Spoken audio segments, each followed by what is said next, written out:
I have read and reread the Lamentations because that is what I can call it of the former head of state, General Absalam Abubakar, regarding the state of insecurity and regarding the state of our nation, Nigeria.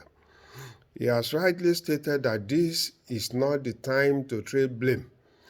But may I, of course, remind him that the leadership of Afenifere under Senator Abraham Adesoya paid him a series of visits pleading with him that he needed to carry out the restructuring of the country before handing over power to civilians, and that they were sure Nigerians would look the other way even if he extended the tenure of his military administration by a few months to enable the country carry out the necessary restructuring.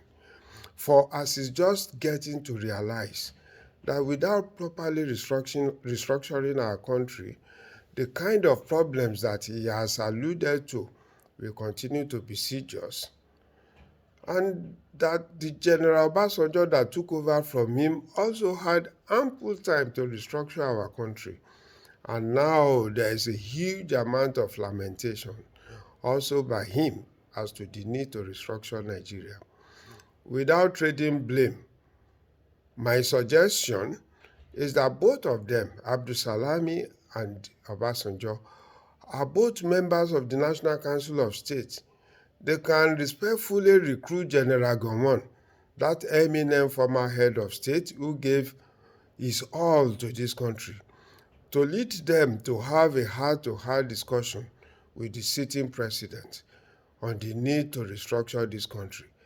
For without restructuring, all the failure of governance that we are seeing now, including insecurity, will continue. If General Abubakar will recall on a visit to Chicago some years back that Baba Adesoya, in the presence of General Abisoye, admonished and pleaded with him on the need for a restructured Nigeria, his argument then was that he just had to hand over to the civilians, who can then do what they liked with the Constitution. I'm sure he must be regretting that decision now. Not only him, but all of them, all those who have ruled us, whether it is Abdulsalami, Obasanjo, and the most culpable of them all, Babangida, who toyed with all the opportunities that Nigerians had to write their own constitution.